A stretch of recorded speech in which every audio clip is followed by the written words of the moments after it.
Bullies tore her jacket on the bus. Her fist did the talking. The morning sun filtered through the grimy windows of Jefferson High School as Kira Valdez clutched her worn backpack straps and navigated the crowded hallway.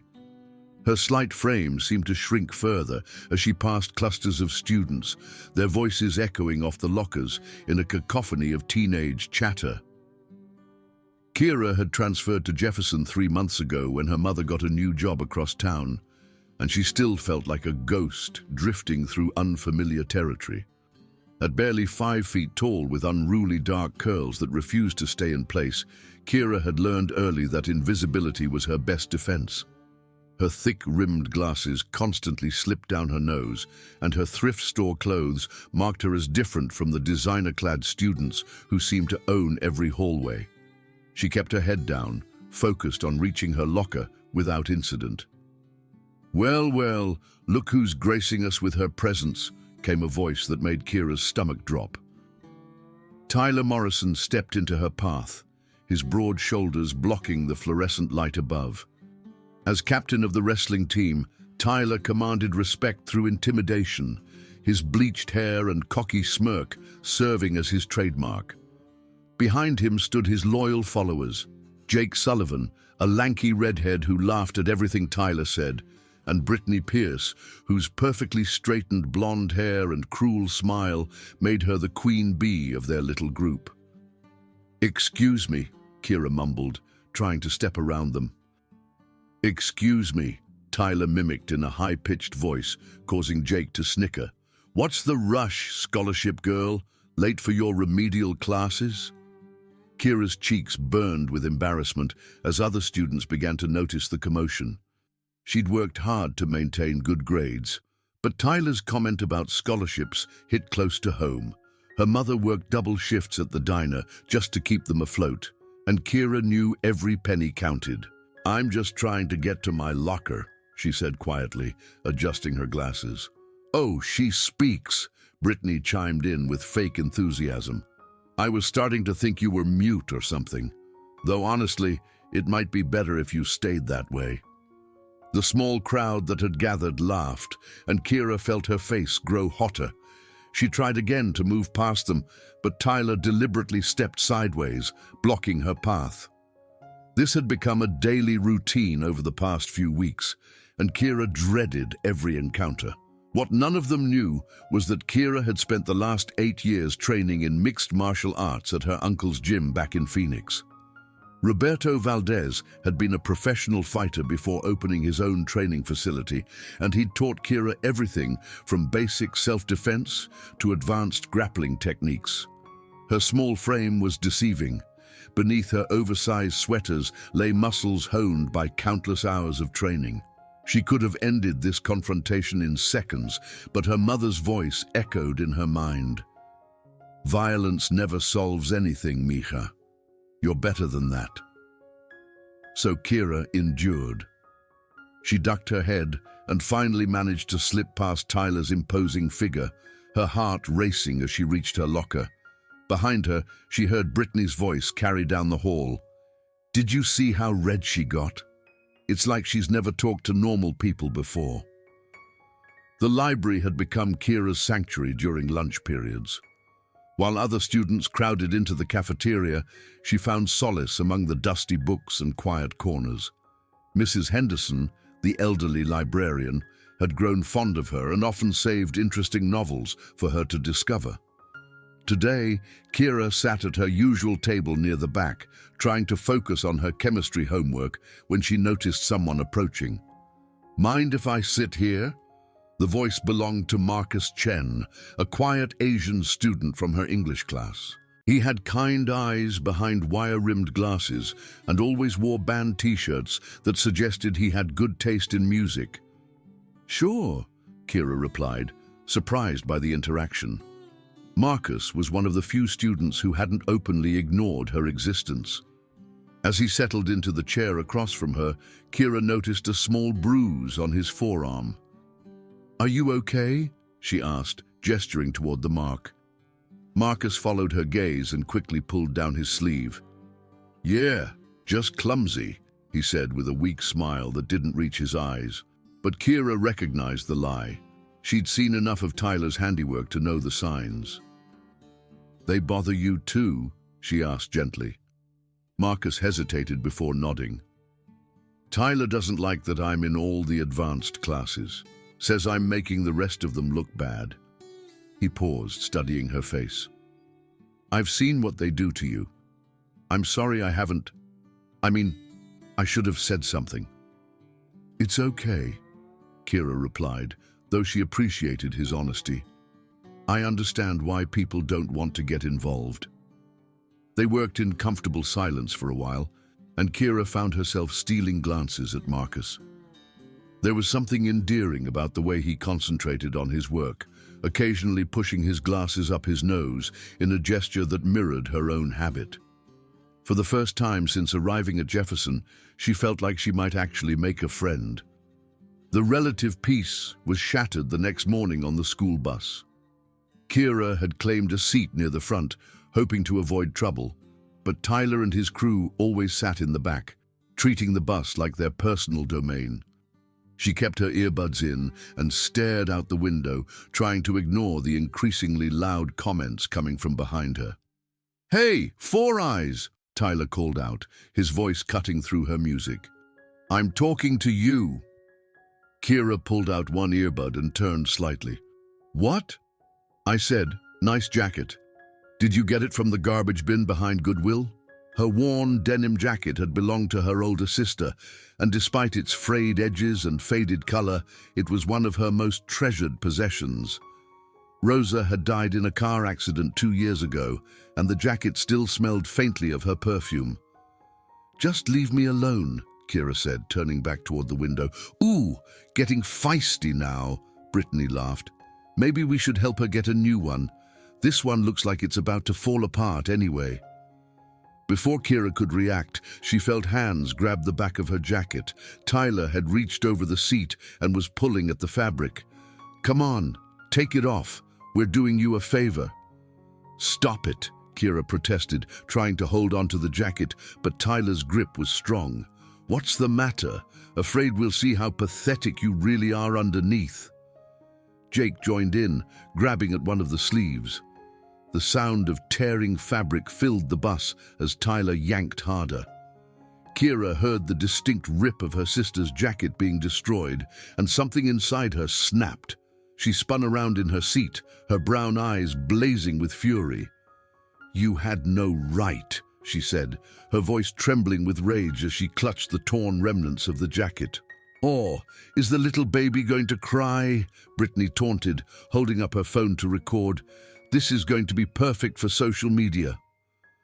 The bus driver, Mr. Patterson, glanced in his rearview mirror but said nothing. Like most of the faculty at Jefferson, he'd learned to turn a blind eye to Tyler's behavior. The Morrison family donated generously to the school's athletic programs, and their influence ran deep. Kira stared at the destroyed jacket in her hands, feeling tears threaten to spill over, but beneath the sadness, something else was building.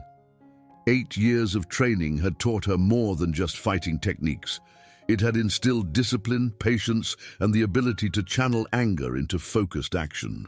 Her uncle's words echoed in her mind. "A true warrior knows when to fight and when to walk away, but never let anyone take away your dignity." As the bus pulled into the school parking lot, Kira stood up slowly. The torn jacket fell to the floor, and she stepped over it without looking back. Tyler and his friends were still laughing, completely unaware that they had just crossed a line that would change everything. The next few days passed in a blur of whispered conversations and pointing fingers.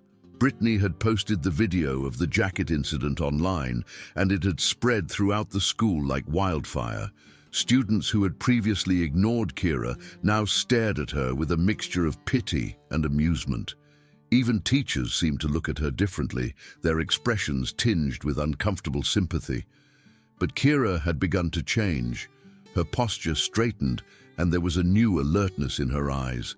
She started arriving at school earlier, taking different routes through the hallways, and studying her tormentors with the analytical mind of a fighter assessing her opponents.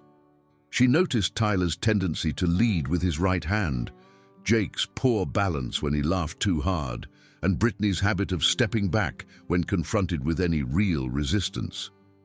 Marcus had been the first to notice the shift. "There's something different about you," he said one afternoon as they walked to the library together. "You seem, I don't know, more confident?" Kira managed a small smile. "Maybe I'm just tired of being pushed around." "I know the feeling," Marcus replied. "But Tyler's not someone you want to mess with. He sent Danny Rodriguez to the hospital last year during a wrestling match. The school said it was an accident, but everyone knew better." "What about you?" Kira asked. "Are you tired of being his punching bag?" Marcus was quiet for a moment. "Every day," he admitted. "But what can I do? I'm not exactly built for fighting." "Neither am I," Kira said, and they both knew it was true. But as she watched Tyler dominate another student in the hallway, she felt her resolve hardening. Her uncle had always told her that martial arts wasn't about size or strength. It was about technique, timing, and the willingness to act when the moment was right. That evening, Kira stood in her bedroom, staring at her reflection in the mirror. She'd been practicing her forms in secret, going through the motions of strikes and blocks that had once been second nature. Her body remembered every lesson, every drill, every sparring session from her uncle's gym. She thought about calling him, but she knew what he'd say. "You have to find your own path, Mija. I taught you to defend yourself, but the choice to use those skills is yours alone." The breaking point came on a rainy Thursday morning in the school courtyard. Kira had been walking to her first class when she saw Tyler and Jake cornering Marcus near the vending machines. The smaller boy was pressed against the brick wall, his face pale with fear as Tyler loomed over him. "I heard you've been talking to that loser girlfriend of yours," Tyler was saying, his voice carrying across the empty courtyard, "telling her our business." "I didn't tell her anything," Marcus protested, but his voice shook. "You calling me a liar?" Tyler grabbed Marcus by the front of his shirt and lifted him slightly off the ground. "Maybe you need a reminder about who runs this school." Kira felt something cold and hard settle in her stomach. She'd watched this scene play out countless times, but seeing Marcus, kind, gentle Marcus, who'd shown her friendship when no one else would, being terrorized by these bullies, was more than she could bear. "Let him go," she said, her voice cutting through the sound of rain on concrete. Tyler turned, surprised to see her standing there. "Well, well, look who finally grew a spine. What are you going to do about it, scholarship girl?" "I'm asking you nicely to let him go," Kira repeated, taking a step closer. She could feel her heart racing, but her breathing remained steady and controlled. Jake laughed nervously. "Tyler, just ignore her. She's not worth it." But Tyler's eyes had narrowed, and Kira could see the cruel calculation behind them. He'd been humiliating her for months, and now she was challenging him in public. His reputation demanded a response. "You want to be a hero?" Tyler shoved Marcus aside and stalked toward Kira. "Fine, let's see how heroic you feel when you're eating lunch through a straw." He swung at her with his right hand, just as she'd observed him do countless times before. But this time, Kira was ready. She slipped to the side, letting his punch sail past her ear, and drove her elbow into his ribs with surgical precision. Tyler gasped and stumbled backward, more surprised than hurt. "Lucky shot," he growled, but there was uncertainty in his voice now. Jake rushed forward to help his friend, but Kira was already moving. She grabbed his outstretched arm and used his momentum against him, executing a perfect hip throw that sent him sprawling onto the wet concrete. The techniques flowed through her like water, 8 years of training crystallizing into fluid motion. Tyler came at her again, this time more cautiously. He was bigger and stronger, but Kira had speed and skill on her side. She ducked under his wild swing and swept his legs, bringing him down hard. As he struggled to get back up, she positioned herself between him and Marcus. "Stay down," she warned, her voice steady despite the adrenaline coursing through her veins. "You think you're tough now?" Tyler spat, blood trickling from his lip. "You have no idea what you just started." But as he looked up at her, Kira saw something she'd never seen before in his eyes. Fear. For the first time in his life, Tyler Morrison had met someone who wouldn't be intimidated by his size or reputation. And everyone was watching. A crowd had gathered in the courtyard, drawn by the commotion. Students pressed against the windows of surrounding classrooms, their faces reflecting shock and excitement.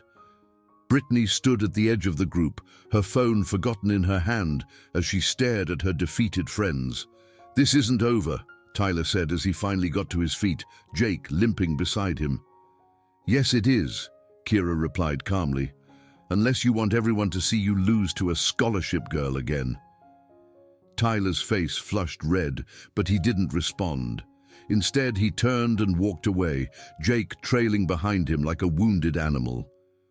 The crowd began to disperse, but Kira could hear the whispered conversations and see the new way students looked at her. "Are you okay?" she asked Marcus, who was still leaning against the wall. "I should be asking you that," he said, his voice filled with awe. "Where did you learn to fight like that?" "My uncle taught me," Kira said simply. "I used to train at his gym back in Phoenix." Marcus stared at her with new respect. "Why didn't you ever fight back before?" Kira considered the question. "Because I hoped I wouldn't have to. But seeing them hurt you..." She trailed off, not sure how to explain the protective instinct that had overridden her peaceful nature. "Thank you," Marcus said quietly. "No one's ever stood up for me like that." As they walked to class together, Kira felt the weight of curious stares following them down the hallway. Word of the fight had spread quickly, and she knew her days of invisibility were over. But for the first time since arriving at Jefferson High, she didn't feel the need to hide. The next few weeks brought a dramatic shift in the school's social dynamics. Tyler's crew, once the undisputed rulers of Jefferson High, seemed diminished and uncertain. Jake walked with a slight limp and avoided eye contact with anyone. Brittany still tried to maintain her queen bee status, but her comments lacked their usual venom. And Tyler himself seemed to shrink whenever he saw Kira in the hallways. Other students began approaching her with a mixture of curiosity and respect. Some wanted to hear her version of the fight. Others simply wanted to be associated with someone who had stood up to the school's biggest bully. Kira found herself invited to sit with different groups at lunch, but she preferred the quiet company of Marcus and the few other students who valued substance over spectacle. "You know you're like a legend now, right?" Marcus said one day as they walked to their lockers.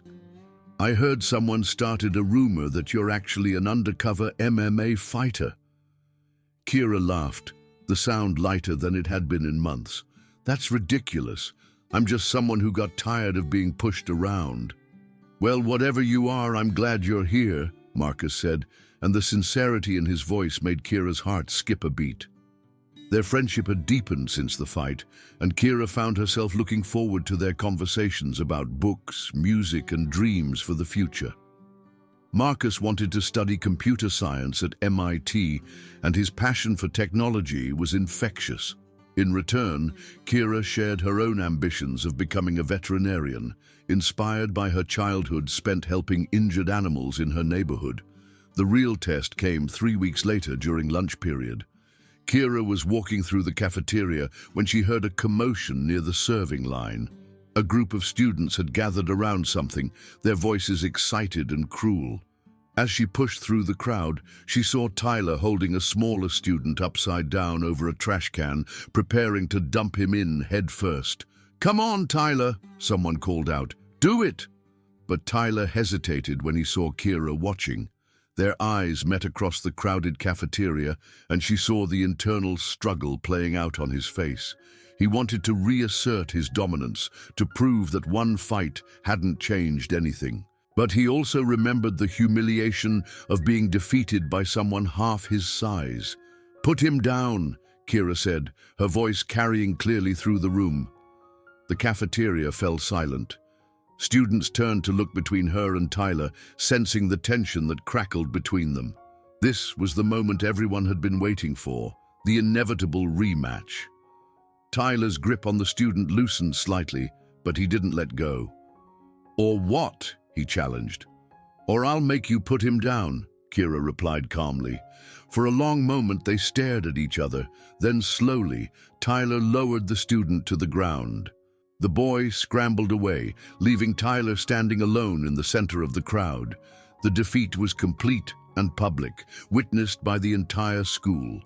"This is pathetic," Brittany said, her voice cutting through the silence. "You're afraid of her now?" Tyler's face darkened, but he didn't respond. Instead, he turned and walked out of the cafeteria, leaving his former friends to face the whispers and stares of their peers. As the crowd dispersed, Kira felt a hand on her shoulder. She turned to find Marcus smiling at her with obvious admiration. "You didn't even have to fight," he said. "You just won." "Sometimes the threat of force is more powerful than force itself," Kira replied, remembering another of her uncle's lessons. That afternoon, as Kira walked to her last class of the day, she found Tyler waiting by her locker. He looked different, smaller somehow, without his usual crowd of followers. His cocky smirk had been replaced by something that might have been shame. "I wanted to talk to you," he said, his voice lacking its usual aggressive tone. Kira studied his face carefully, looking for signs of deception. "About what?" "About what happened. About everything." Tyler ran a hand through his bleached hair. "I never thought anyone would stand up to me, especially not someone like you." "Someone like me?" Kira's voice carried a warning. "I didn't mean it like that," Tyler said quickly.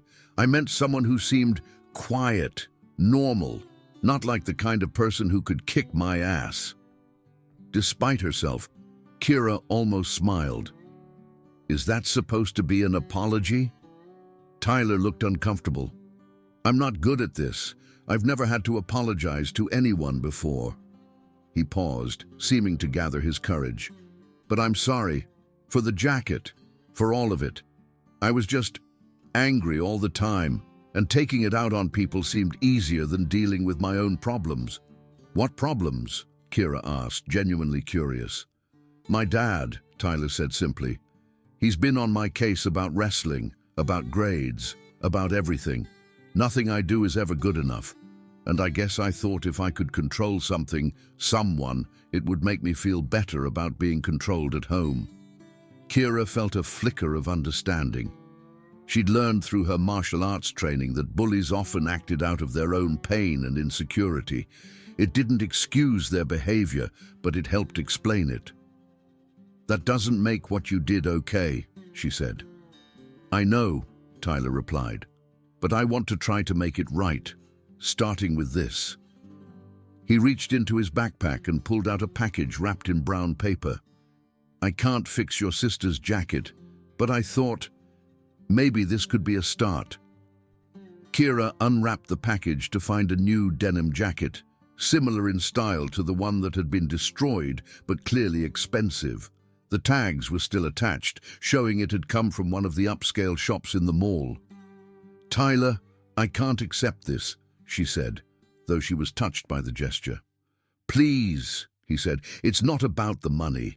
It's about trying to do something right for once." Kira looked at the jacket, then at Tyler's face. She could see the genuine remorse there, the desire to make amends for months of cruelty. Her uncle had always taught her that true strength lay not in the ability to defeat an enemy, but in the wisdom to know when to extend mercy. "Thank you," she said finally. "This means a lot." Tyler nodded, relief visible in his posture. "I also wanted you to know that I'm going to talk to Coach Martinez about starting an anti-bullying program." Maybe if other kids learn to deal with their problems in better ways, they won't have to go through what I put you through." "That's a good idea," Kira said. "And Tyler? Everyone deserves a chance to change." As Tyler walked away, Kira felt a sense of completion. She'd stood up for herself and others, but she'd also shown mercy when victory was assured. The jacket incident had been about more than just defending herself. It had been about proving that strength and compassion could coexist. Marcus appeared at her side as she watched Tyler disappear down the hallway. "How does it feel?" he asked. "How does what feel? Winning. Really winning." Kira considered the question. "It feels like I finally found my voice," she said, "and learned that sometimes the best way to deal with a bully is to show them who you really are." As they walked out of Jefferson High together, Kira felt the new jacket's weight on her shoulders. It wasn't her sister's jacket, and it never would be. But it represented something important: the power to stand up for herself and others, the courage to face her fears, and the wisdom to know when to fight and when to forgive. The hallways that had once seemed so threatening now felt like just another part of her journey. She was no longer the scared, invisible girl who had first walked through these doors. She was Kira Valdez, and she had found her strength not in violence, but in the courage to be herself and protect those who couldn't protect themselves. The story of the quiet girl who had stood up to the school's biggest bully would become legend at Jefferson High. But for Kira, it was just the beginning of understanding who she truly was and who she could become.